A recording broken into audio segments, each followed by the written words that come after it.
Hola amigos, continuando con nuestras teleconsultas que estamos haciendo a través de Rotary Club Niño Nevada y Rotary Club San Isidro. A continuación tenemos al doctor Carlos Linares Calderón, que él es médico neumólogo de la Universidad Thomson River de Canadá.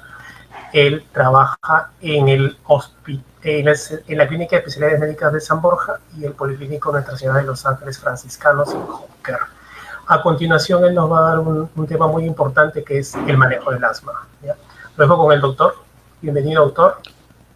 Muchas gracias, Oliver. Muchas gracias. De todo, muy buenas tardes con todos los que están escuchando a una hora un poco incómoda. Y simplemente quiero resaltar el concepto del manejo de asma, ¿no? El manejo del asma es una enfermedad que realmente tiene una relación alérgica en la mayoría de los pacientes. En la experiencia personal, aquí en nuestra realidad nacional, hay una asociación asma más rinitis, que si no controlamos ambos, el asma no se llega a controlar. Y como toda enfermedad crónica, el manejo es un manejo en escalera. ¿Qué significa? Peor me siento, tengo que usar más dosis del medicamento de control primero, o si no se llega a controlar, tengo que usar la vía sistémica de los mismos medicamentos de control.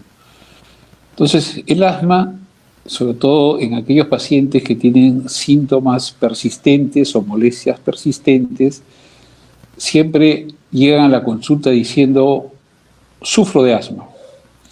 Y la respuesta que siempre se le da es, sufres porque quieres, porque hoy en día, con la medicina moderna que tenemos, ya nadie tiene por qué sufrir de asma.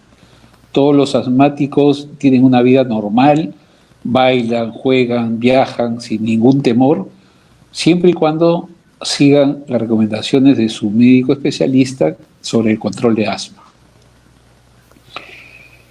Y lo más difícil es poder encontrar la medicación o los medicamentos que hagan control del asma. Como muchos de los pacientes que de repente me deben estar escuchando, que tienen asma por muchos años, usan algunos medicamentos y la mayoría de gente solamente usa broncodilatadores de diferentes formas. O algunos que ya tienen cierta experiencia personal van a la farmacia y se compran prednisona.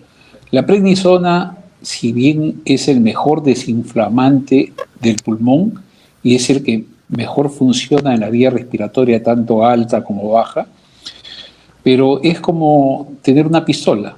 Si lo sé usar, me defiendo. Si lo uso mal, me mato. Acuérdense que la prednisona es una prodroga que se metaboliza en el hígado y se transforma en cortisona, que es una hormona que normalmente nuestros órganos lo producen. Entonces hay que saberlo usar de acuerdo a lo que se llama el ritmo circadiano, a la dosis normal de nuestra producción de cortisona del cuerpo, y usarlo por un tiempo determinado por su médico en una dosis adecuada. Porque si usamos las llamadas cortisonas de depósito, que son maravillosas, son esas inyecciones que cuestan muy barato, que entran al cuerpo, pero lamentablemente nunca salen. Y como nunca salen, no sabemos el daño que está produciendo. Y generalmente ya vemos gente con problemas de ceguera, cataratas, problemas renales, hinchazones, que es lo que más preocupa. Todo lo que la gente conoce mal de la cortisona es justamente por el uso de las cortisonas de uso prolongado que ya hoy en día nadie usa. Las cortisonas que usamos son las que entran al cuerpo, actúan, desinflaman, controlan ya sea el asma o las alergias, y a las pocas horas están saliendo del cuerpo sin ningún efecto secundario. Y con estas drogas tenemos un techo tanto en dosis como en días muy largo, que ya con su médico, de acuerdo a cómo vaya, se va bajando poco a poco o de golpe hasta que se hace el switch con el inhalador de control de asma para poder tener una calidad de vida normal. Hoy en día, por eso siempre la respuesta a los que sufren de asma es: nadie debe sufrir de asma, siempre y cuando encuentre el medicamento que controla su asma para tener una vida normal. No sé si con esta introducción global sea más que suficiente o estoy yendo a las preguntas que ustedes quieran hacerme. Claro, doctor, acá hay una pregunta muy interesante. Dice, ¿los niños con alergia constante pueden llegar a ser asmáticos? Exactamente, sí. Está demostrado que de cada 10 niños con rinitis alérgica y con antecedentes familiares, tanto de alergia como alergia y asma, hacen asma. Por eso es muy importante el control de las alergias, ¿no? En aquellas personas que tienen predisposición para ser asmáticos. Y aprovecho esta pregunta para decirle que la mayoría de padres que llevan a sus niños, ¿no?, de 10 años para abajo a la consulta y que tienen solamente rinitis alérgica, una vez que están mejor, suspenden el tratamiento. Y ahí vienen los problemas. Justamente en la época donde el clima está estable, que es el verano, los chicos ya no tienen ninguna alergia y viven tranquilos, chivatean, comen de todo. Pero cuando llegan en invierno, ¡pum!, debutan y controlarlos es más difícil. Por eso lo ideal es, hoy en día es el concepto de prevención, no de curación. Es llevarlos a la consulta antes que el verano termine para saber qué tipo de alergias tienen y de acuerdo a eso dar un tratamiento preventivo o de control de alergia para preparar ese aparato respiratorio, sobre todo la nariz, que es lo más difícil de controlar, para preparar esa rinitis para el invierno, como el que se viene ahora, que es muy fuerte, y que dicho sea de paso, se está confundiendo mucho en estos momentos los cambios de clima con las gripes, con el famoso COVID que está asustando a medio mundo. Claro. Muy bien. Hay otra también. Hay una persona que nunca sufrió de ningún tipo de asma, pero sin embargo, llegando a los 40, le dio un broncoespasmo y una tosferina y al final resultó el asma. ¿Puede suceder ese caso? A ver, cuando me hablan de tosferina, hay una enfermedad que se llama la coqueluche y que se da en niños, sí, que es una tos tipo perruna. En un adulto ese concepto, bueno, en medicina nunca hay que decir nunca, pero es bien raro, para empezar. Con respecto al asma en los adultos por encima de los 40 años, yo le aseguro que si le hacemos un buen examen clínico y una buena historia clínica, ese paciente de repente tenía alergia solamente al polvo, o de repente se intoxicaba comiendo mariscos, o comiendo chocolates, o algo que desencadena alergia, que hay toda una lista de alimentos que desencadenan la alergia, pero que esa era su alergia, y estaba ahí latente. Hasta que un buen día se expuso a un gran factor desencadenante, sobre todo en esta época que todo el mundo está sacando la ropa guardada, llena de polvo o de ácaros, y debutan con un ataque de asma. Claro. Hay otra pregunta, doctor. ¿Los que tienen tos crónica podrían llegar a tener asma? A ver, la tos crónica, para empezar, la tos, los franceses hace más de un siglo lo denominaron la toilette del pulmón, o sea, que limpia el pulmón. Si yo toso es porque algo está irritando mi pulmón. Hoy en día está muy de moda el tema de COVID, que todo el mundo tose. Pero ¿por qué toso? ¿Por qué mi aparato respiratorio se expresa con tos? Es para botar algo que está inflamando o en mi garganta, o en mi nariz, o en mis oídos, o en los pulmones. Y eso es clásico de todo proceso inflamatorio o nasal o bronquial. Y el asma es un proceso inflamatorio bronquial. Entonces hay que estudiar. Si tiene tos, ¿por qué la tos? Ya.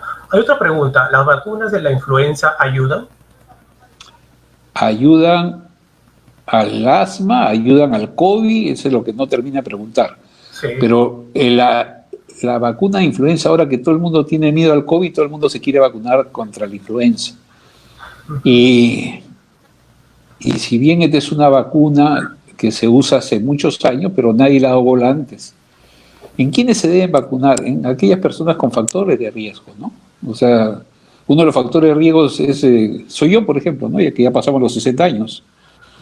O gente con una enfermedad que altere su mecanismo de defensa, ¿no? Porque generalmente la mayoría de gripes, sobre todo en niños, hace que aprenda el niño a defenderse, a crear anticuerpos o defensas contra más bichos, ¿no? Entonces de eso se trata, ¿no? Ya. Asimismo también indican qué tipo de alimentos son buenos para personas asmáticas.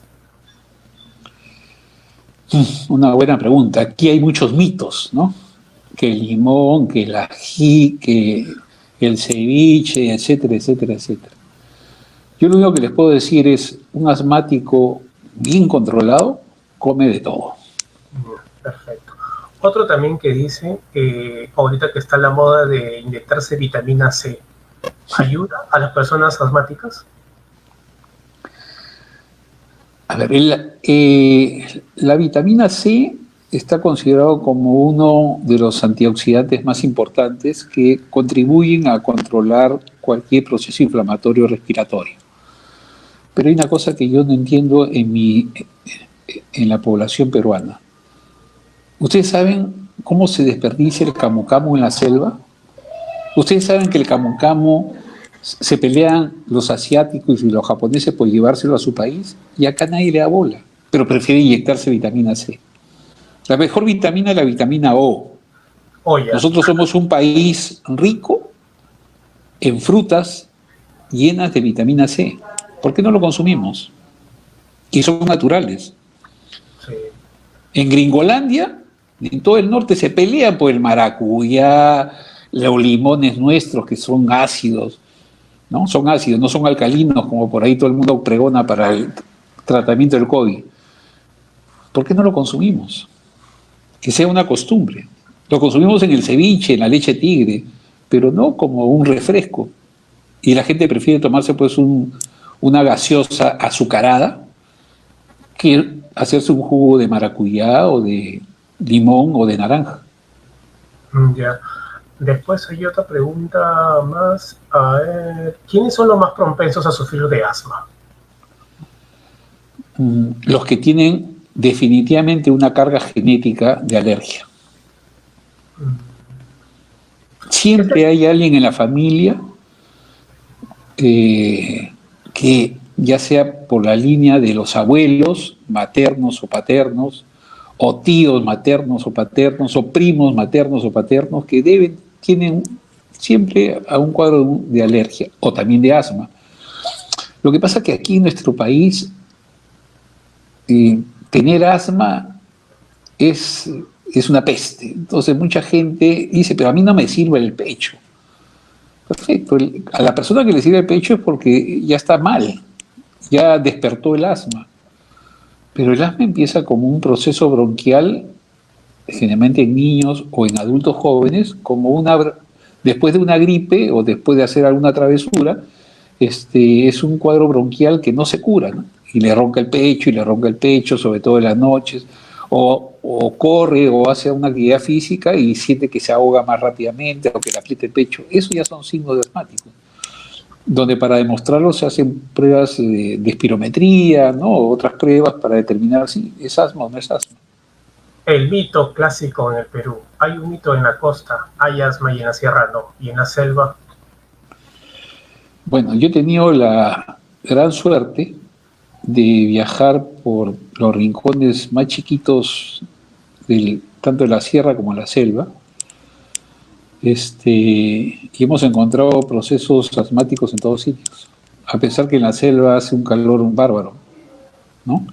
Pero la gente de los pueblos de la selva, bueno, ahorita se me escapan los nombres en los que hemos estado, mucha gente tiene parasitosis y múltiple parasitosis, y los parásitos allá es un factor desencadenante de las alergias, y en algunos hacen asma.